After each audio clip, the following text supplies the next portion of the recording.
पहली गलती। एक बहुत ही खुशहाल गांव स्वप्नपुर था। वहां सभी लोग मिलजुल कर रहते थे। किसी के घर में किसी भी चीज की कमी ना थी।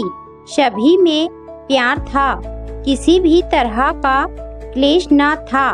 पास के गांव में एक चोर और उसका मित्र रहता था। चोर चोरियां करता था, परंतु उसका मित्र बहुत ही ईमानदार था। वह जानता था कि उसका मित्र चोर है, पर बेरोजगार होने के कारण वह स्वयं उस पर निर्भर था। इसी वजह से वह किसी के सामने यह राज जाहिर नहीं करता था। उसका जीवन आनंद पूर्वक बीत रहा था। वहीं चोर एक ईमानदार मित्र के साथ होने के कारण कभी संदेह का पात्र नहीं बना। इसी का लाभ मिलने से वह चोर अपने मित्र को कभी भी बोझ नहीं समझता था। एक दिन उस चोर को स्वप्नपुर गांव के बारे में पता चला, तो वह उस गांव में चोरी करने की योजना बनाने लगा। रात को वह उस गांव में गया और चोरी कर के वापस आ गया। चोरी में उसे इतना सामान मिला जितना उसने आज तक देखा भी नहीं था, पर अभी भी उसे लग रहा था कि वह और सामान ला सकता था। इस बारे में उसने अपने मित्र से बात की, पर उसने किसी भी प्रकार की सहायता से साफ इनकार कर दिया। उधर गांव में पहली बार चोरी की घटना होने के कारण यह खबर आग की तरह फैल गई, पर प्यार और सदाचार की भावना होने के कारण सब लोगों ने उस परिवार की सहायता की और उन्हें दिलासा दी। इस घटना के बाद सब चौकन्ने हो गए थे, क्योंकि उन्हें इस बात का पता था कि चोरी किसी बाहर के व्यक्ति ने ही की थी। अगली रात फिर चोर चोरी की योजना बनाकर उस गांव में गया और खूब सामान चोरी कर लाया।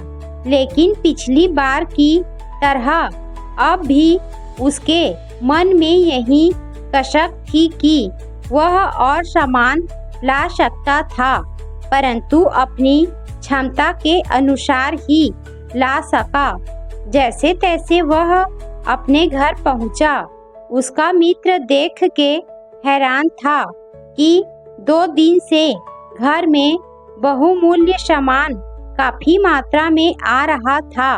यह देख उसका मन बेईमान होने लगा, पर मन दबा कर उसने कुछ कहा नहीं और स्वप्नपुर में दोबारा चोरी की घटना हो जाने से गांव वाले इस बात पर शर्मिंदगी महसूस कर रहे थे कि वे अपने गांव की सुरक्षा भी नहीं कर सकते।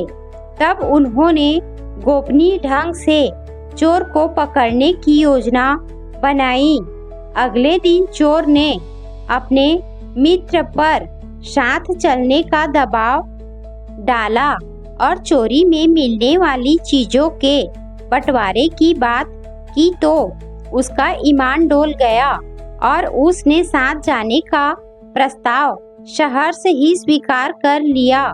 जैसे ही संध्या हुई, दोनों घर से निकले। उस चोर ने अपने मित्र को चोरी के कुछ गुण बताए ताकि वह कोई गलती ना करे। जब दोनों स्वप्नपुर पहुँचे तो गांव वालों ने छिपकर उन पर नजर रखना आरंभ कर दिया। थोड़ी दूर जाते ही चोर को इस बात का आभास हो गया कि उनका पीछा किया जा रहा है, पर उसके मित्र को इस बारे में नहीं पता था। वह तो बहुत डरा हुआ व घबराया हुआ था। एक घर के पास पहुंचकर चोर ने अपने मित्र को दीवार फांदने को कहा। जैसे ही वह दीवार फांदकर घर में घुसा, चोर चालाकी दिखाते हुए गांव वालों को चमका देकर गांव से बाहर निकल आया और रातों रात अपना सारा सामान समेटकर अपना गांव छोड़कर चला गया। वहां स्वप्नपुर में उसका मित्र घर में तो घुस गया था, पर जब उसने देखा कि उसका मित्र कुछ देर तक ना आया तो उसके पसीने छूटने लगे। वह थोड़ा आगे बढ़ा तो उसके पैर एक बाल्टी से टकरा गए और बाल्टी गिरने के कारण शांत अंधेरे में बहुत तेज आवाज हुई। आवाज सुनते ही सारे गांव वाले उस घर के बाहर आ गए और उसे पकड़ लिया। वह घबराया हुआ बोल रहा था कि उसने कुछ नहीं किया और माफी मांगने लगा, पर गांव वालों ने उसे माफ नहीं किया और पहले हुई 2 चोरियों का इल्जाम भी उसी पर डाल दिया गया।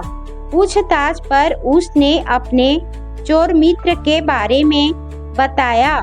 उसको ढूंढने की कोशिश की गई, पर बहुत शातिर होने के कारण वह हाथ नहीं आया और पहली बार चोरी करने आए उस इंसान को वह सजा भी काटनी पड़ी जो जुर्म उसने किया ही नहीं था।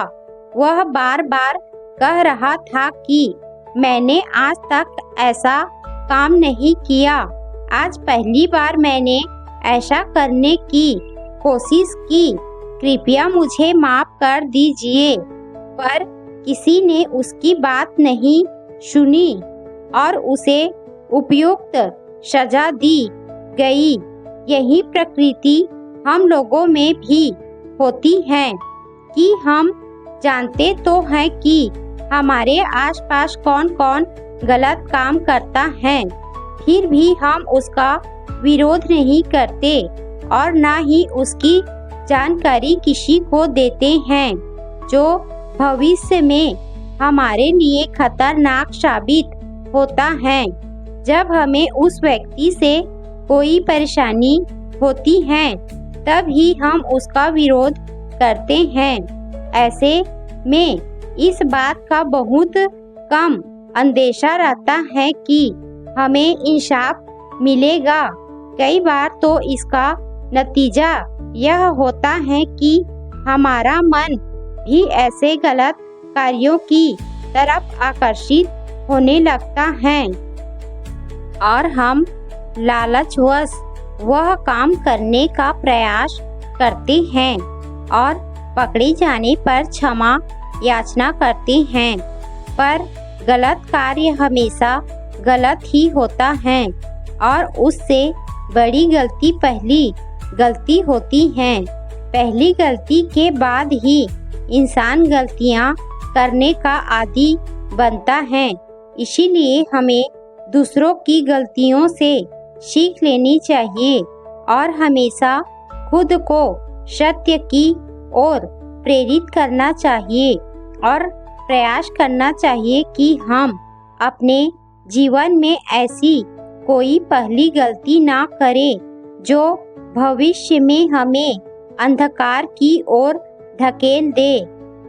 उम्मीद है आपको ये शिक्षा देने वाली कहानी जरूर पसंद आई होगी। आपने इस कहानी से क्या सीखा हमें बताइए। अगर कहानी अच्छा लगा तो इसे दूसरों तक भी शेयर करें।